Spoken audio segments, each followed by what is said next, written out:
Women always come to me and they're like, I don't meet great men and great men don't exist and men don't approach and men don't this and men don't that. And I'm like, well, some men, let's catch our generalizations. Some men don't approach. Some men lack confidence. Some men fear rejection. Some men only want one thing. Some, just like some women, some. But also, when we're saying our generalization, the opposite of that is also true. There are great men who desire partnership, and there are great men who desire more than just one thing and want committed intimacy. There are great men who desire monogamy and want to get married and want to have children and want to build a life and have incredible standards and values and are waiting for you to be in your empowerment, to show up. You don't have to look for him. What is up, you beautiful human? Hello and welcome back to the Raw, Real and Vulnerable podcast with me, your host, Beck Antonucci. I have just finished 2 weekends of facilitator training and running, co-supporting the Bridge Experience in Austin, Texas. And oh my God, these rooms light me up. Seriously, if you have not got into one of these rooms yet, you absolutely need to. I will be back supporting these rooms in Gold Coast in October of this year. So if you're Australian and you have followed my journey and there's something about my journey that is resonating with you and you don't know where to start and you're not yet working with me and you want to be in person with me and my entire community, get your beautiful self into the rooms in October. Literally DM me about it on Instagram so I can tell you about it and get yourself into the rooms. It will change your life. Everything that is good in my life was created in those rooms that I walked into in Perth, Western Australia in 2017. Do not rob yourself from this experience. Do not convince yourself that flights are expensive. Do not convince yourself that the training is expensive. I tell everyone that walks into my world, my life changed because of those workshops that I did back then in 2017. But the drop in the ocean happened then, but the ripples have occurred for all the years to come. So don't walk into the room and walk out on the Monday and be like, where's my life change? Where's the money in my bank account? Where's my career? Where's this? Where's that? This is where women go so wrong. It's not going to happen as soon as you do the work. You do the work plants a seed, the work creates an opening, change happens for all the years to come. You don't even know what's coming for you, but you've got to lean in and do the work. If you don't place the drop in the water, there's no chance for ripple. If you don't plant the seed, there's no chance for the rose to blossom. So plant the motherfucking seed. Today's episode is a story about opening my heart to love and dating from an open, unguarded, vulnerable heart in Austin, Texas. I know in the Preston Smiles episode, he is like my big brother and knows everything about me. And he'd just known that I'd gone on one date with a particular man that everyone was getting around and thought that me and him would be really great in relationship together. And so literally like 5 minutes before Preston and I record this podcast, he finds out that we've gone on a date. And in the middle of my podcast, he's dropping that I'm pregnant and that I'm not, and I never was. I'm pregnant and I'm in America, and you've all been messaging me nonstop like, is there something that we need to know about your life, Rebecca, that we don't know about your life? But I did meet a man through a chain of really synchronistic events where I got to practice so many things that I believe in, like an embodiment practice that allows you to attract a man whilst being in your feminine receivership without pursuing him. I share with you how it felt to date from an open, unguarded, vulnerable heart and what happened when rupture occurred in the face of our 4-week dating experience. I also share with you what it's like to desire to pick up the sword and why I'm choosing to not anymore or ever again. I believe that this will be such a powerful episode for any woman that is desiring to date in alignment with her standards and values. This man was very much in alignment with so many of my standards, so many of my values. He is a provider. He has high value for sex and intimacy. He is a pleasure dom, experiences pleasure from the pleasuring of the woman, all the things that I say that I'm a yes to. And so I really, when something shows up that you think it might be it and then is not that, you just get to say this or better. And so when God is actually showing you people and experiences that are a reflection of your standards and your values and your desires, you just get to say, thank you, God, I am on the right track. Thank you, God. Yes, please. And more thank you. More alignment, more pleasure, more intimacy, more repair after rupture next time. Yes, please. And thank you, God. I am ready and available. Let him come. And so if you're a woman deeply desiring to attract your committed, aligned partner, this episode is for you. If you love this episode, please screenshot it, share it to your story, tag me so that I can connect with you and so that I can share it as well. Strap yourself in. This is one hell of a fun, vulnerable, and very interesting dating episode. Let's fucking go. All right, vulnerable share for me today. But to begin with, I'd love for you to sit with the question, do I feel safe to date from an open, unguarded, loving heart? Do I even know what that feels like? And even if you're in relationship right now, I would love for you to get curious about the places where your armor is still up, where you're still showing up from your protection and not allowing the other person fully in. And so I met someone in Austin, Texas. And number one, I'm going to teach you how I met him. It was through a chain of different events, but also it's through an embodiment practice that I use to support myself and other women to meet men in the air quotes wild. When I say the wild, I consider the wild the real world. You know, the place where we're not on our mobile phones and we're not on dating apps, but just like normal human life, like walking across the street, going grocery shopping, being at the gym, going to a concert, being at lunch with friends, like the real fucking world. It exists. There is, I can't believe it, a life outside of Instagram that we could all participate in and meet humans in all the time. Women always come to me and they're like, I don't meet great men, and great men don't exist, and men don't approach, and men don't this, and men don't that. And I'm like, bull fucking shit. Bullshit. Some men, let's catch our generalizations. Some men don't approach. Some men lack confidence. Some men fear rejection. Some men only want one thing. Some, just like some women, some. But also, when we're saying our generalization, the opposite of that is also true. There are great men who desire partnership, and there are great men who desire more than just one thing and want committed intimacy. There are great men who desire a monogamy and want to get married and want to have children and want to build a life and have incredible standards and values and are waiting for you to be in your empowerment, to show up. You don't have to look for him. I would love to take women out of the hunt of trying to find him and just come from the belief that he is coming and all you get to do is arrive. He is looking for you and all you get to do is arrive. So how do we arrive, and how do we show the universe that we're ready and available and want to meet him without pursuing men? Because again, I don't believe in the woman pursuing the man. We don't charge our energy at the man. We appear and he charges his masculine energy at us. We're like in our receivership of like, whoa. If I tune into my partner, I'm like, oh, this man's energy is like penetrating me. It is so powerful. I've been doing it in my embodiment sessions where I'm like, oh my God, I know you're not here yet, but I love you. And so how do we arrive? How do we show up? How do we appear available and present and ready and open without pursuing? I have a really great tool, a really great resource. It was actually taught to me by Preston himself, and he calls it the handkerchief. I can't remember what it's called. It's called like the handkerchief drop is what we're going to call it today, because I can't think off the top of my mind what you'd actually call it. And you're invited into, and if this conversation is resonating with you and you're desiring to meet a man in the wild, you would spend the next 90 days committed to every time you see a man that you're attracted to, you would approach him with your beautiful feminine energy. Again, you have to be attracted to him. You have to believe that if everything was in alignment, like he had the same standards and values as you, he wanted the same things as you went on incredible dates, like you would be down to fuck. Like that's got to be a yes. You have got to have attraction with this person. But if you see someone and that occurs, you would walk up to him and basically you're dropping your beautiful feminine energy. So you're walking up to him. Imagine I see a man, I just came out of the Whole Foods and I got some fresh organic mango in the fridge section. So I see a man in a beautiful blue shirt and I'm like, well, if everything was a yes, I would be a yes to him. And so the invitation is for you to walk up to him and you can turn around and look at him and say, hi, my name's Rebecca. And I just wanted to say, I love that blue shirt on you. I saw you from afar and I couldn't not come over and give you this compliment. You look so good in blue. So that's the dropping of the hanky. And then here's the real kicker. You drop the hanky and you walk away. High intention, low attachment. I'm showing the universe that I am a yes. I'm ready, I'm open, I'm available. If he was in alignment with my standards and values, I'd be a yes to him. Universe, let me show you how committed I am to this. I will meet the universe halfway without running after it. So I drop the hanky and I run off. That's a beautiful tool that you can play with. And I'm going to tell you a little bit of a story. The last time I was in Austin, Texas, at the end of last year, I was sitting around with a group of people I really love, adore, and respect. And we were talking about dating, sex, intimacy. And someone whose opinion I highly value turned around and said to me, you and my good friend, fill in the blank, would be so good together. The two of you would be such a great couple. And I didn't think anything of it because I didn't know who this man was. I just heard his name the one time. I'm like, okay, great. Well, he lives in Austin.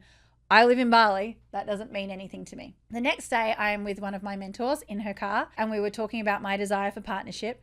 And I was sharing with her how I believe my partner is walking through the world, the integrity he has, how he holds himself in his body, the values that he has, his desires for partnership, for marriage, for intimacy.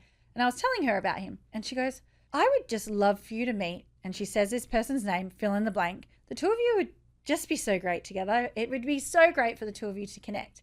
And so in this moment, I've never heard this man's name before, but I'm like, okay, well, that's a bit interesting. Someone else said that to me yesterday. Fast forward a few days later, I'm on a girlfriend's couch with a bunch of women in Austin, and we're talking about our desires for relationship, sex, and intimacy.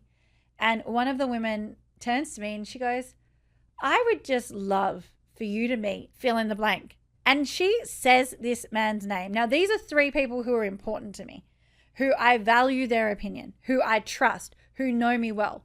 And at this point, I'm looking at this friend of mine and I say to her, do you know you're the third person to say this man's name to me in a week? And she was like, that's weird. And I was like, yeah. Anyway, I obviously looked him up on Instagram at this point. I was like, well, God obviously wants me to know who this person is. Let's find out. So I'm on his Instagram. I see there's lots of alignment. And I'm also thinking to myself, you live in Bali, bitch. Like, this man's in Austin, Texas. It's nice that people think that you'd be great together, but you're going back to Bali in a few days. And I don't think anything of it. And over the next few days before I leave Austin, 2 more people say his name to me. Not in like a, oh my God, you two should be together, but I just hear his name said. And I'm just thinking to myself, this is the oddest experience. I've never known who this man is up until now. I've now heard it 5 times and 3 times from 3 really important people. Then I get back to Bali. I'm in my pink villa and I interviewed Katie Lynn. And we are having a conversation. You can listen to the podcast. It'll be in the show notes around healing our healthy masculine. And I asked her how she attracted in her husband and where she met him. And she says to me, 4 people who knew me really well, separately from each other, who also knew my husband really well, all said to me in a short space of time, you should meet this man.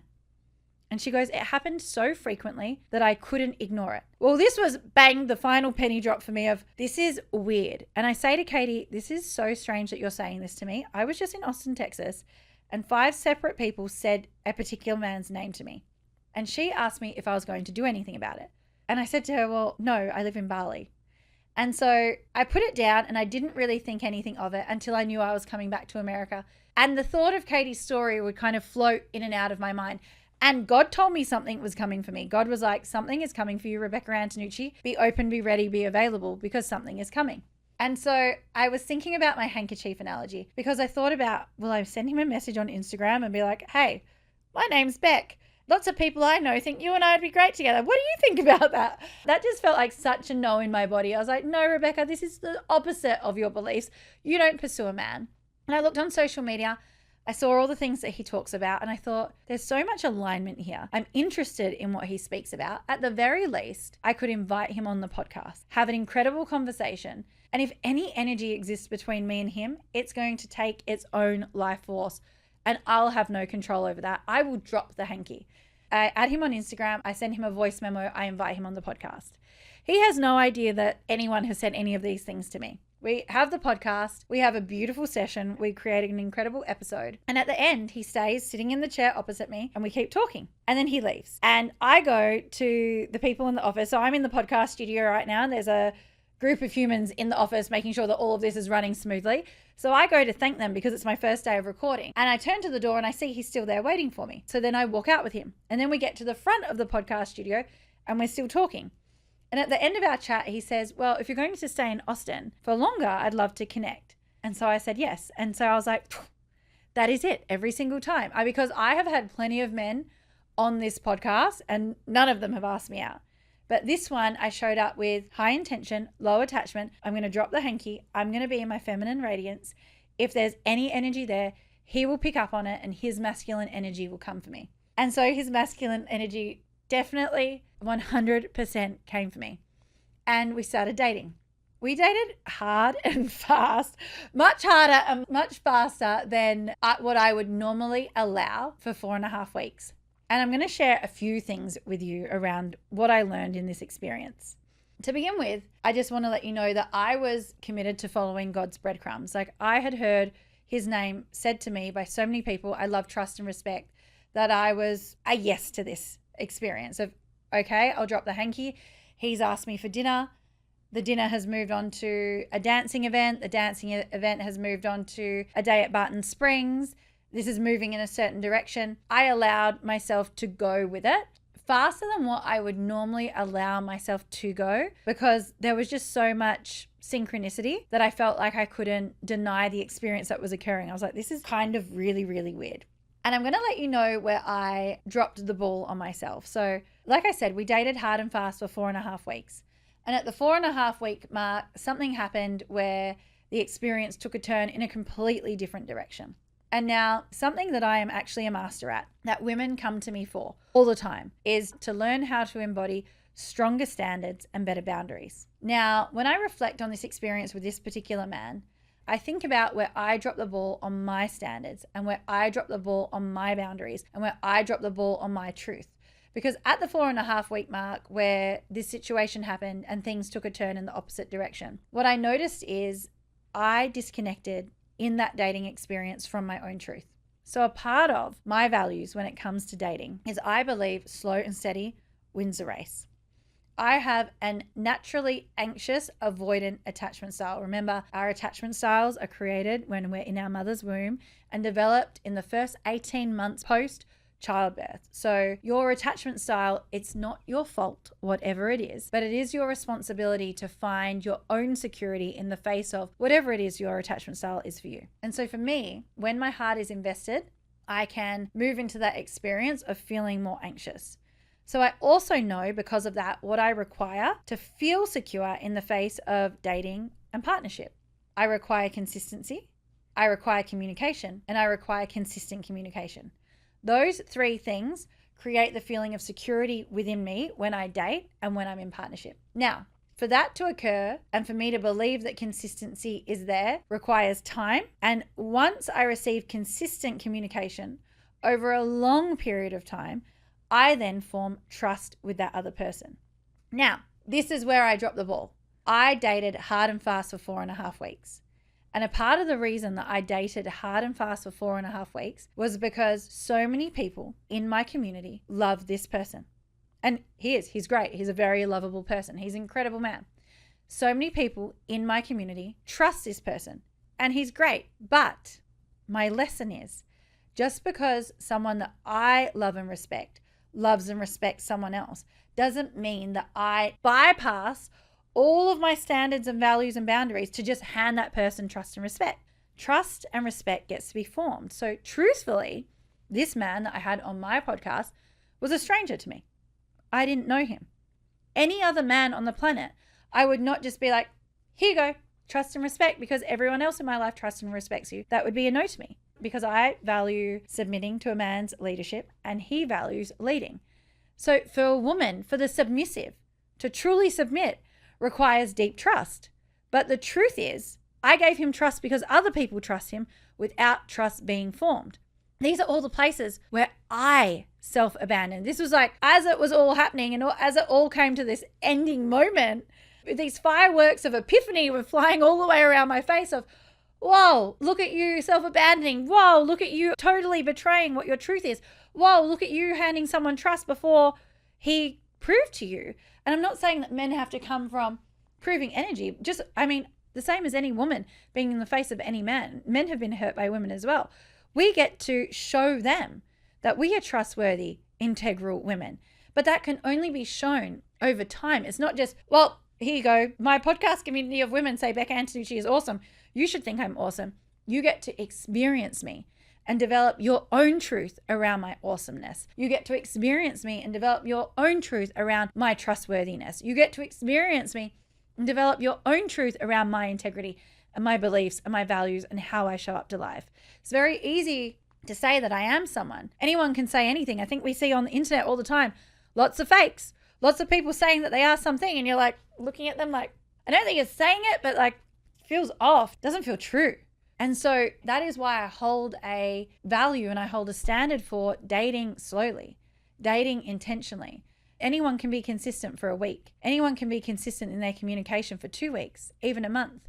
But what about when challenge emerges? How do you show up to challenge then?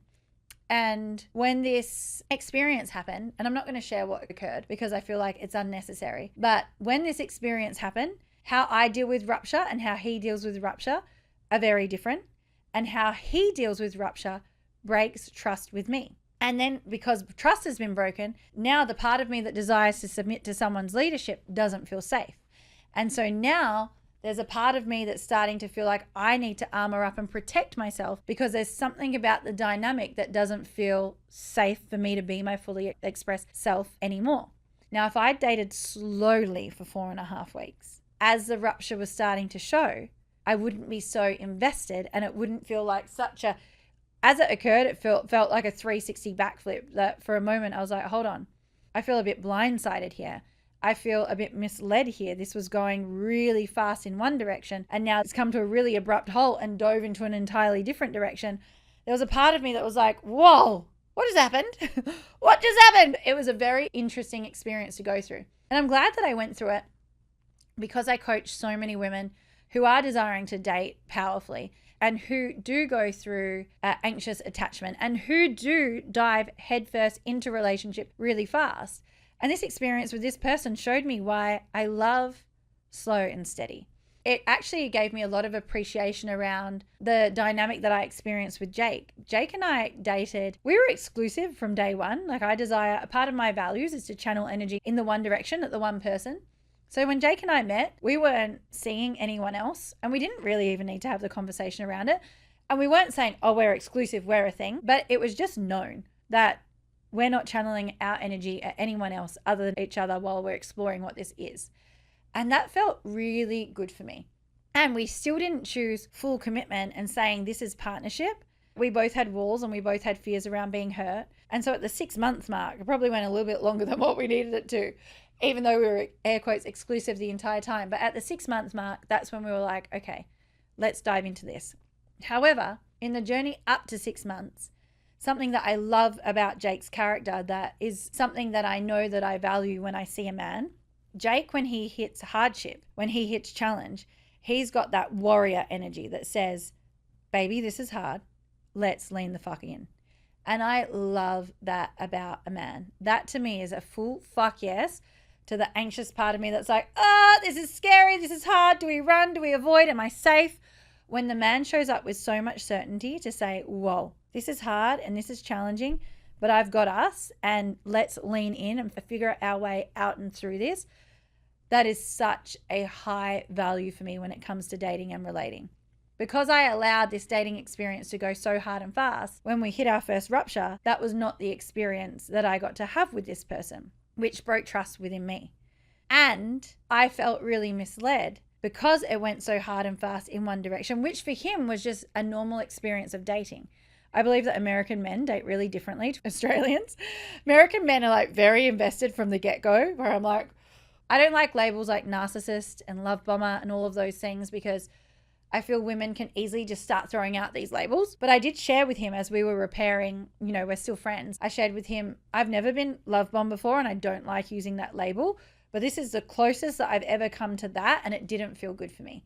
And I just know a lot of American men just dive headfirst into like, let's go all the way in, and if at the 4.5 mark it's not working, like let's just backflip all the way out of it. Whereas for me, that's a weird experience. I shared with this person, I've never been on this many dates with a man for it to not end up in partnership. Like for me, after date 3, I feel like that's a lot of dates, and that's enough dates to know if I actually want to continue spending time with you. And that's enough dates for me to know that if rupture was to emerge, I'm desiring to lean in rather than run. And so the beautiful gift in this dating experience was, number 1, I got to play with the embodiment practice of dropping the hanky. I got to follow the breadcrumbs that God had sent me because, number 1, for any single woman, I believe that you get to drop your hanky more often than not to create incredible experiences like the 4.5 week whirlwind that I got to have. I got to follow the breadcrumbs that God dropped for me. And I believe that God is dropping you breadcrumbs if you're willing to see and if you're willing to listen. And there might be some magic on the other side of life for you if you were to follow those breadcrumbs rather than avoid them. So I would love for you to just sit in right now, like, what breadcrumbs are being dropped to me right now? What thread could I follow? And then I got to show up to dating this man from an open, unguarded, vulnerable heart. And I got to experience rupture. It was so beautiful. This is the thing that I want to drill back home for you to listen to. I loved the experience. Like, I was invested and I was having so much fun with this man. And I loved the experience of myself dating this man, because I have the contrast of I love Jake, adore Jake, great man. Whoever gets him, like, I'm happy for you. And also, like, he's so great. I wish it could have worked out. And I was closed and I was resistant and I was reserved. And I didn't show up to Jake from an open, unguarded, soft, gentle, loving, vulnerable heart. I have on the other side of our breakup, and when we've been in repair, we've had so many beautiful after breakup experiences where he's really acknowledged my growth. I mean, I shared with you so many times, Jake is definitely not a breadcrumb, but the reason that Jake came into my life was to provide me with this beautiful man that showed me that I desired to love a man for how he feels to be loved by me again. And I desired to show up to dating from an open, unguarded, soft, loving, vulnerable heart. And I got to do that in the presence of this particular man. And it was so beautiful. Like, yes, men get to receive us in our open, unguarded, vulnerable, receptive selves. But if we forget about him for a moment, I got to experience me like that. And so for any woman listening and following and loving this conversation right now, oh my God, it felt so good. It felt so aligned. It felt so natural. I felt so present, enjoying company with this man. It felt so good to just be like, I can speak my truth. I can be in my receptivity. I can allow him to leave. I can surrender to his leadership and give him my trust, maybe a bit sooner than the next Rebecca would do. Like, next Rebecca is sticking with the slow and steady from open, unguarded, and vulnerable. But it was such a beautiful experience. And when rupture happened, and I know I've trickled little bits of insight throughout all the podcasts that I've been sharing up until now. With Alexia, I spoke about putting down the sword and then having this moment to pick it back up. With this particular man, I had a moment where the rupture was happening, and I could see, because I'm a coach and I'm trained in this, I could see the entire situation for exactly what it is. I could see what was going on for him. I could see what was going on for me. I could see the reflection that he is in my life. I could see the reflection that I am in his. As it was happening, I had this massive desire to lean in. I was like, we don't need to run from this if we don't want to. We could lean in and create deeper intimacy on the other side of it. And I loved that because it just affirmed for me, I am so open, ready, and available. I said to God, I'm ready. I'm not looking for him. I'm ready. And so send me whatever I need to be sent to show life that I'm ready. And wherever I get to appear, he can find me. When he's ready to find me, he can find me because I am ready. And as the rupture happened, and my personality, I'm going to let you know this, my personality did not enjoy how he showed up to the rupture. I didn't like it. I was like, this is not how my man shows up to rupture. I even said to him, I was like, my ex was a lot younger than you and he didn't show up to rupture like this. And it just showed me my value for how a man approaches rupture. But also there was a part of me that was like, pick the fucking sword up, Rebecca, and let's put this human in their place and show him and tell him and coach him and mentor him and X, Y, Z at him. And there was this like, the sword is so close, and I could pick it up and I could like wave it around and I could jab it and I could just like project my guarded, Rebecca, assertive, dominant energy at this person. And as I fell into that, like you can probably hear the tonality change in my voice. And like in my body, it feels like, like guarded energy feels like this energy of force that is at the world that is just shoving people away of like, how dare you try and hurt me? As if assuming that this person actually was trying to hurt me. He's not. His behaviors actually mean nothing about me. And that's his entire experience for him to go through. It doesn't mean that I'm not worthy. It doesn't mean anything about how I showed up to dating. That's just his experience of dating me. I get to be a mirror to his wounds, just like he gets to be a mirror to mine. But my fight sword energy of shove the world away just doesn't feel good. And so as I went to pick up the sword to be like, fight this motherfucker, put this human in their place, I had this moment of, do you really want to, Rebecca? Do you really want to pick that sword up again?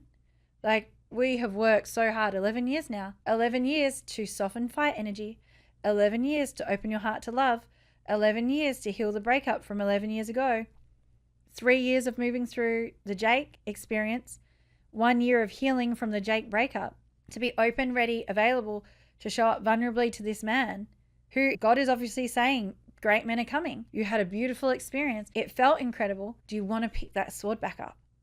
And that was my like, I could, if I wanted to, drop into tears right now of like, no, I do not want to. And I said this on the Alexi Panos podcast. He doesn't get to choose and dictate whether I pick up the sword.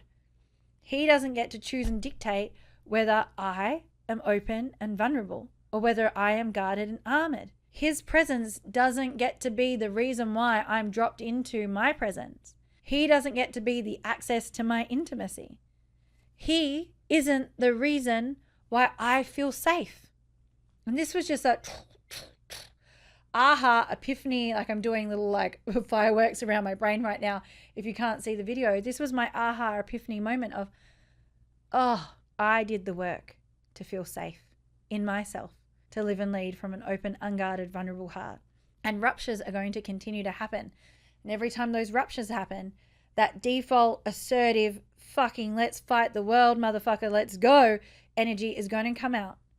And it's going to want to show up. But I get to choose whether I pick up the sword. You get to choose whether you pick up the sword. So the reason I share this story with you today is to leave you in the thought of, where am I not willing to show up vulnerably to dating and relationship, and why? What parts of me am I still protecting? What is this? I was saying this to a client today. She was like, yeah, I show up with this bad bitch. I'll call her Sarah energy. I show up with bad bitch Sarah energy. And she is. She's like a real assertive, like killing it, dominating the world kind of woman. But she's terrified of dating. She's like, I've been dating from bad bitch Sarah. And men don't want bad bitch Beck. Men don't want bad bitch Sarah. We don't want to experience ourselves as that in the face of the man. And so if you're resonating with that bad bitch energy that's showing up to dating, what is your bad bitch energy protecting? And how can you begin to create safety for whatever part of you that bad bitch energy is protecting? Because I'm telling you, your secret source to experiencing deep intimacy in the face of dating and relating is you creating safety for whatever part of you haven't brought forward up until now. The true medicine is putting the bad bitch energy to the back burner. Like, she's there. She's there. She can come forward. She can protect you. She can guard you. She can, if this motherfucker wants to experience rupture with you, if she needs to come out and literally protect you, she's there. She's so known. She's so practiced. She'll step forward when she needs to. But she is actually not protecting you from the experience that you feel like you need protecting from anymore. The experience that you had, the pain is in the past. We get to do the work to heal that, and you get to create the safety for the part of you that is vulnerable and tender and sweet and sensitive and wants a man, like the part of you that wants a man to provide, the part of you that wants to surrender to his leadership and his trust, the part of you that wants him to but is equally terrified to hand over that amount of power and control. You get to create safety for her. So my love, I'm leaving you with that beautiful story today to inspire you to ask yourself, do I feel safe to live and lead from an open, unguarded, vulnerable heart? If not, why not? What part of myself am I protecting? What are her fears? What are her insecurities? What are her desires? What part of me has been showing up to life protecting myself from that beautiful, tender part of me to be revealed? How can I create safety for that part of me to sit in the back seat so that she doesn't keep running on autopilot? And if I could live and lead from that vulnerable place, what might be possible for me, my life, my experience of dating, my experience of intimacy, my experience of powerful partnership? My love, if you loved this episode, please screenshot it, share it to your story, tag me so that I can connect with you and so that I can share it as well. I hope you loved this beautiful story. It was so fun. And I am loving dating in America. I am having an incredible time. And my deepest desire for you is for you to feel empowered in your dating and relating experience too. I will be back in your ears next week. I hope you have the most beautiful, brilliant day. Let's fucking go.